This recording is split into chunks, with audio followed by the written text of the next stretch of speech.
नमस्कार, जय हिंद। आज के टॉपिक में हम लोग घनमूल पर चर्चा करने जा रहे हैं। बिना समय गंवाए शुरू करते हैं। घनमूल होता क्या है पहले तो ये देख लें। जैसे कोई संख्या दी है, मान लीजिए 12, और इसकी घात लगा दी आपने 3, तो ये हो गया 1728। ये हो गया घन इसका 12 का, 12 का ये घन हो गया। और अगर हम मान लीजिए ऐसे लिख दें, ऐसे करके, और यहाँ हम पावर लगा दें 3, तो ये हो गया घनमूल का निशान। और इसको आप ऐसे भी लिख सकते हो कि बताया गया घातांक करने के, जब ये रूट हटाते हैं तो पावर 3 है तो 1/3 हो जाती है, और ये 13 का क्यूब होता है, तो 13 का क्यूब और ये पावर 1/3, तो ये आ जाएगा 13। तो ये घनमूल हो गया। 2197 का घनमूल कितना हुआ? 13। इसका मतलब ये होता है 13 × 13 × 13 बराबर 2197 या 2197। तो घनमूल निकालते समय हमें ये ध्यान रखना पड़ता है। वर्गमूल का जब टॉपिक पढ़ाया गया तो उसमें बताया गया जब हम प्राइम फैक्टर करते हैं तो 2-2 के जोड़े बना लेते हैं, जितने बनते हैं उनका आपस में गुणा कर लेते हैं तो हमारा वर्गमूल आ जाता है। घनमूल के केस में हम क्या करते हैं, यहाँ पर पावर बताई गई 3 होती है, वर्गमूल में 2 रहती है, तो 2-2 के पेयर बनाते थे। इसमें 3-3 के पेयर हम बनाएंगे और जितना भी आएगा उनके गुणा कर लेंगे तो वो हमारा घनमूल हो जाता है। ये तो रहा। अब हम लोग शुरू करते हैं इकाई का अंक। इकाई का अंक जैसे उसमें भी बताया गया था, संख्या का इकाई का अंक, और जो घनमूल आ रहा है, घनमूल का इकाई का अंक, ठीक है ना, ये चीज। तो जैसे कि मान लीजिए आपकी संख्या दी है कोई भी, जैसे उसका इकाई का अंक अगर 1 है तो जब घनमूल निकालोगे तो उसका भी इकाई का अंक 1 होगा। संख्या यहाँ पर कुछ भी हो सकती है और इकाई का अंक से मतलब है। 4 है तो 4 होगा। 5 वाले में तो वर्गमूल में भी 5 रहता था, घनमूल में भी रहेगा। 6 है तो 6 रहेगा, और 9 है तो 9 रहेगा, ठीक। वर्गमूल में क्या होता था, 1 वाले में 1, 9 दोनों रहते थे, 4 वाले में 4, 6 दोनों रहते थे, 9 वाले में 3, 7 दोनों रहते थे। इसमें ऐसा नहीं होता है। 5 संख्याएं ये हो गई। अब देखिए जो उल्टे होते हैं, 2 वाले में 8 रहेगा तो 8 वाले में क्या हो जाएगा, 2 हो जाएगा। 3 वाले में 7 होगा और 7 वाले में 3 हो जाएगा। इस तरह से इकाई के अंक निकलेंगे जब आप किसी संख्या का घनमूल निकालोगे। अच्छा, इसमें कुछ चीज़ें अभी नीचे तक नहीं आई हैं। जैसे ये जो लिखा गया आपका, इतना तो आ रहा, 2 वाले में 8, 8 वाले में 2। मैं ऊपर से लिखने की कोशिश करता हूँ जिससे सारी चीज़ें दिख जाएं। 1 है तो 1 आएगा, 4 है 4 आएगा, 5 है 5 आएगा, 6 है तो 6 आएगा, 9 है तो 9 आएगा, 2 वाले में 8 आएगा, 8 वाले में 2 आएगा, 3 वाले में 7 आएगा और 7 वाले में 3 आएगा। मतलब ये संख्या जो दी होंगी, कितने भी अंकों की हों, ऐसे करके कुछ भी अंक हो सकते हैं। इकाई के अंक पर अगर ये संख्याएं हैं तो 9 तक तो सेम रहता है इतना। इकाई के अंक में अगर 1 आ रहा है तो जब घनमूल निकालोगे तो जो भी संख्या आएगी उसका इकाई का अंक 1 रहेगा। 4 वाले में भी 4, 5 वाले में 5, 6 वाले में 6, 9 वाले में 9। अब ये जो बदल जाते हैं, 2 अगर संख्या कोई लिखी है उसका इकाई का अंक 2 है तो जब घनमूल निकालोगे तो उसका इकाई का अंक 8 हो जाएगा। और संख्या में इकाई का अंक 8 है तो घनमूल निकालोगे तो 2 हो जाएगा, आपस में बदल जाते हैं। आप याद रख सकते हो कि 2 और 8 10 होता है, तो 2 वाले में 8, 8 वाले में 2। सेम बिल्कुल ऐसा ही होता है 3 और 7 के केस में। 3 वाले में दोस्तों 7 और 7 वाले में 3 आता है। तो ये तो हो गए 9 अंक। अब मान लीजिए 0 है, जैसे सपोज करो संख्या आपकी एक ये दिया 13 31, तो इसका घनमूल तो 11 होता है, लेकिन अगर इसमें 0 दिए हैं तो कम से कम 3 के पेयर में 0 होने चाहिए। 1 0 है या 2 0 है तो वो कभी पूर्ण घन संख्या नहीं होगी। 3 होने चाहिए या 6 होने चाहिए या 9 होने चाहिए, साथ में इसके पहले जो संख्या है वो संख्या भी पूर्ण घन होगी, तभी ये संख्या हमारी पूर्ण घन होगी जिसमें 0 लगे होंगे। और उसमें कंडीशन है कि 3 के मल्टीपल में या 3 के गुणज में 0 होने चाहिए। तो ये होती है इसके बेसिक चीज़ें, ये आपको हर हाल में ध्यान रखना ही पड़ेगा।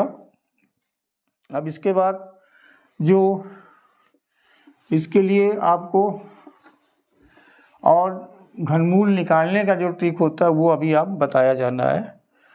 जैसे मान लीजिए संख्या आपकी लिख दी गई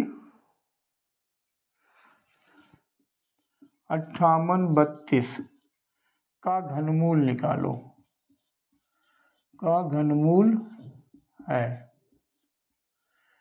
तो मैंने क्या बताया था, आखिरी का अंक पहले आप देख लें, 2 है तो इकाई के अंक पे क्या आना चाहिए 8।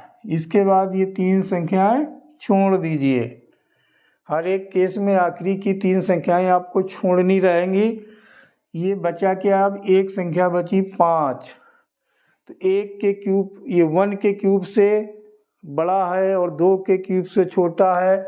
ये जो नंबर आता है 5, ये आता है हमारा 1 के क्यूब से बड़ा और 2 के क्यूब से छोटा, तो हमेशा छोटा वाला नंबर आप ले लोगे।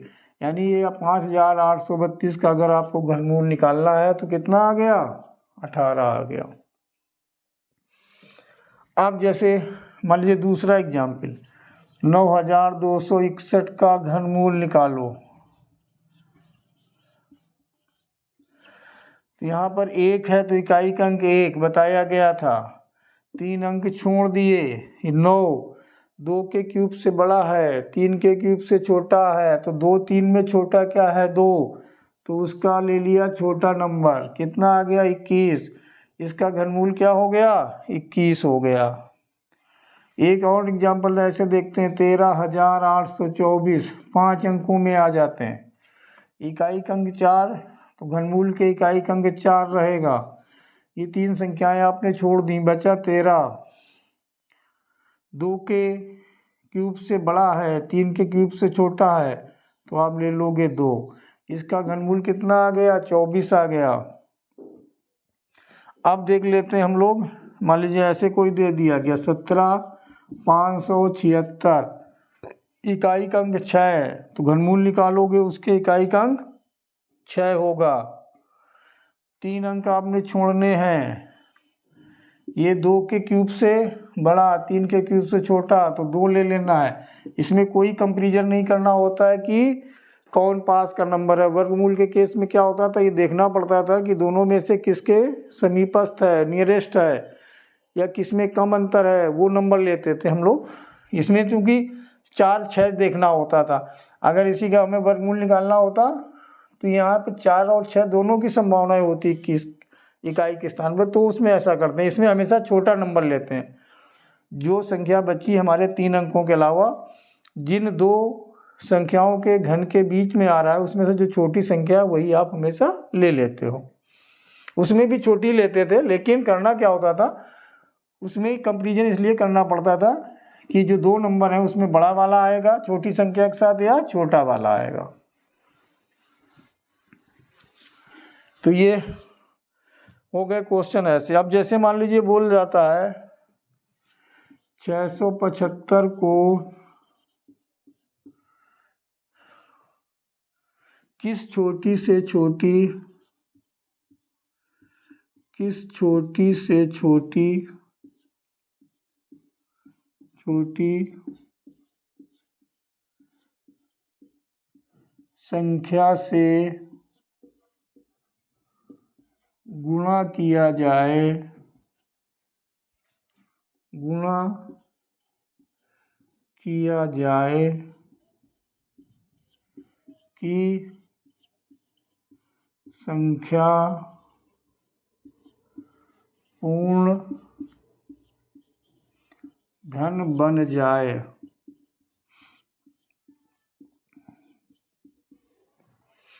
देखिए इसमें दो चीज पूछी जा सकती है, जैसे वर्गमूल के केस में भी यही था, गुणा करने पर पूछा जाए पूर्ण वर्ग संख्या बन जाए या भाग करने पर पूछा जाए। तो करना सब में एक ही चीज होती है, 675 के फैक्टर करने हैं 5 गुणा 5 गुणा 5,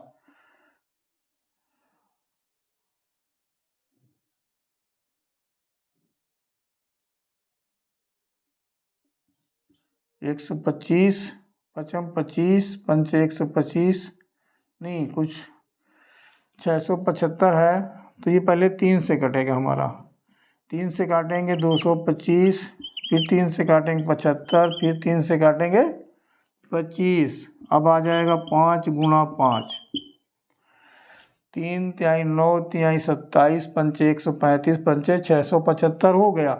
ये हमारे फैक्टर हो गए और हमें निकालना है क्या, घन। घन में आपको क्या ध्यान रखना है कि 3 का जोड़ा बनाना है, तो ये तो आपका कंप्लीट है।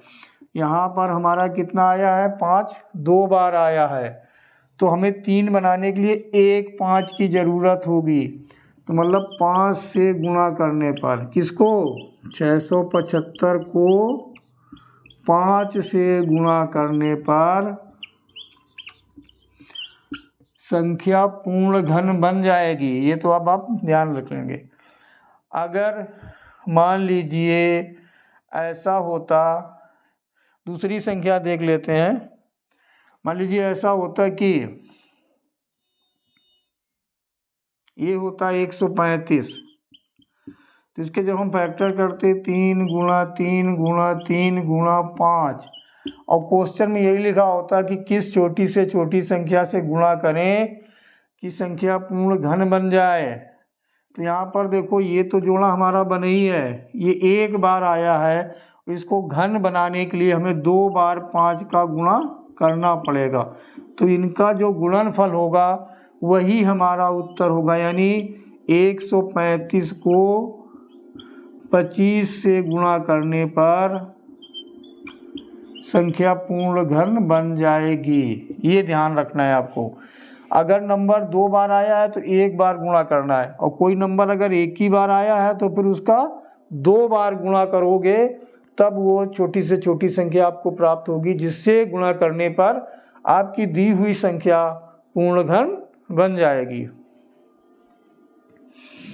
अब इसके बाद आ जाते हैं जैसे कि भाग करने की बात।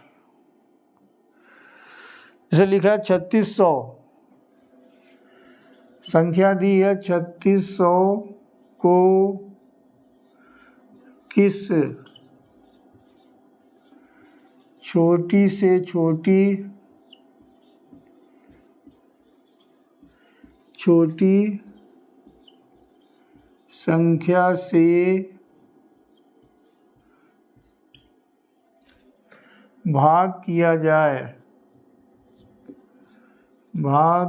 जाए कि संख्या या दी हुई संख्या पूर्ण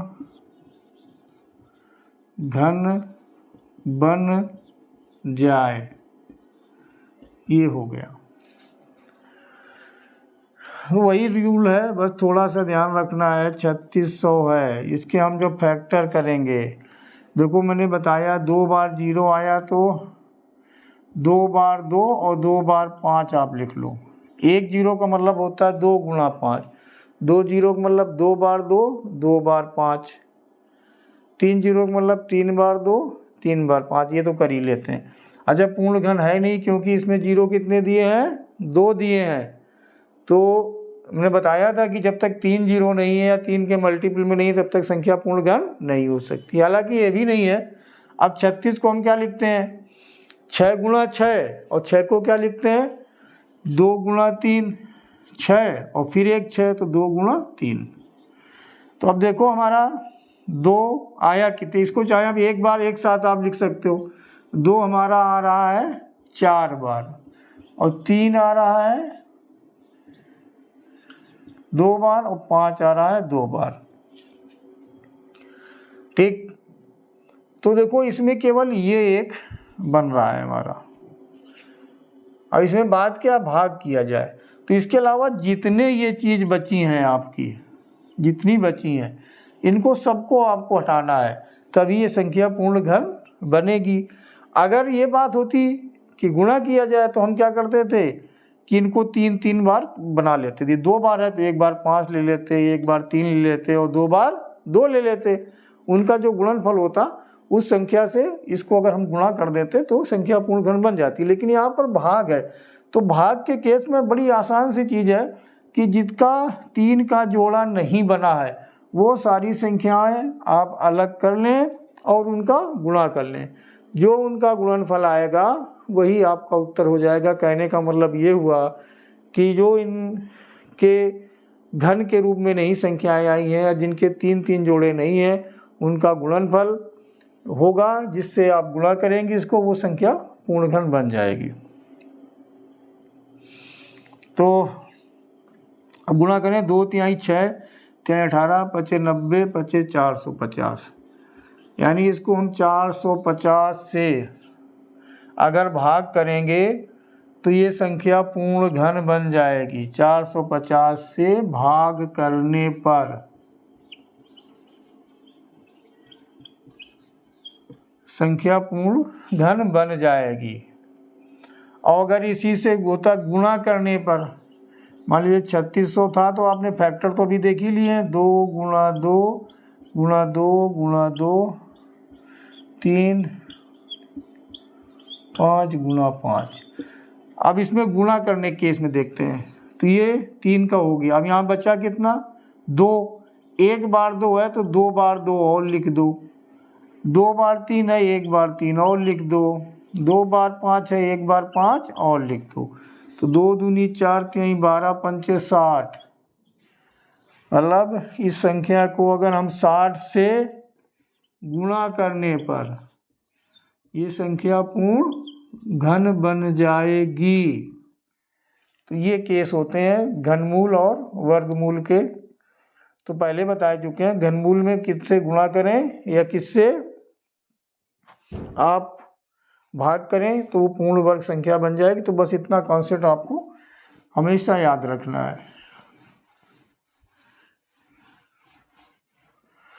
अब जैसे क्वेश्चन और किस टाइप के आ सकते हैं, जैसे संख्याएं दशमलव में दे दी जाए।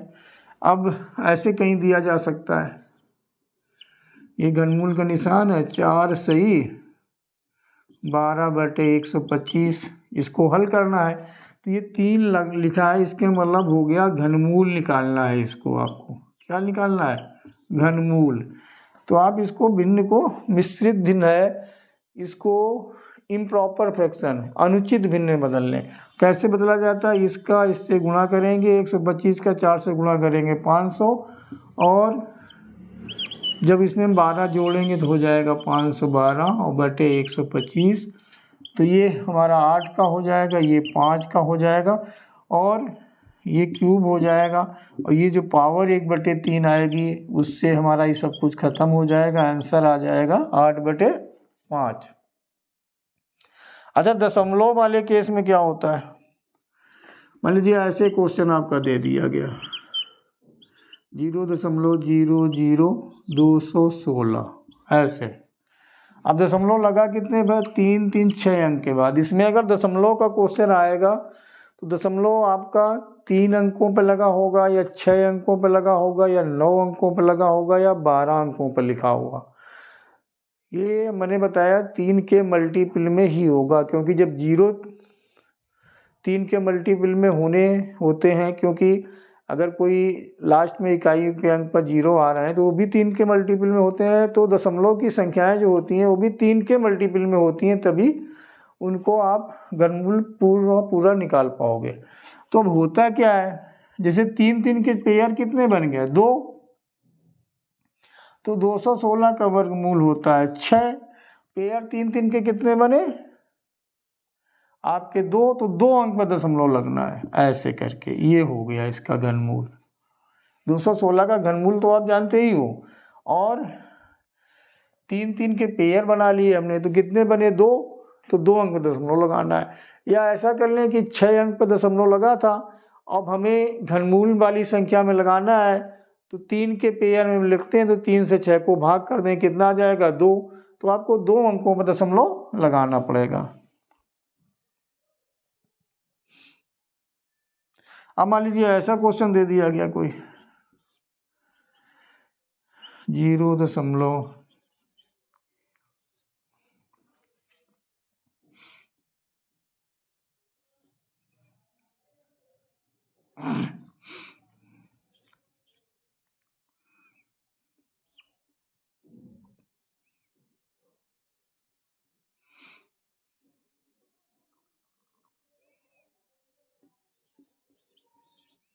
ऐसे करके अब देखो यहाँ पर तो 0 आप देख रहे थे कितने थे, 3 के पेयर में, लेकिन यहाँ पर कैसे हैं 0 5 हैं, अंक जो लिखे हैं वो 4 हैं, और टोटल यहाँ पे हमको देखना है कितने अंकों पर लगा है, 9 के अंकों पर लगा है दशमलव। एक ये 3 का पेयर, एक ये 3 का पेयर, 9 अंकों पर टोटल लगा है। ठीक, तो अब हमें क्या करना है, इसका हमें घनमूल निकालना है, वो हो जाएगा 21।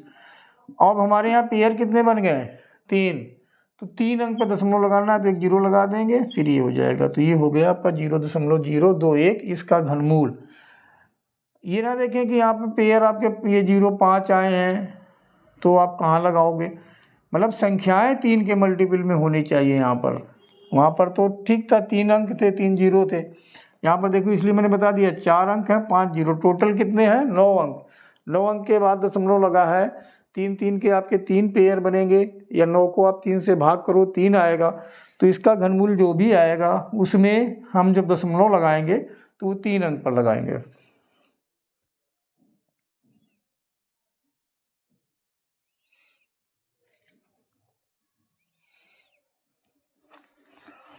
अब इसमें और ज़्यादा क्वेश्चन नहीं होते हैं। इसमें जैसे वर्गमूल में बताया गया था कि जितने ही पौधे हों, जितनी ही क्यारियाँ हों, 2 चीज़ें आती थी, तो उसका हम वर्गमूल निकाल लेते थे। अगर इसमें घनमूल में ऐसा रिटर्न में कोई क्वेश्चन आएगा तो उसमें 3 चीज़ें दी होंगी। जैसे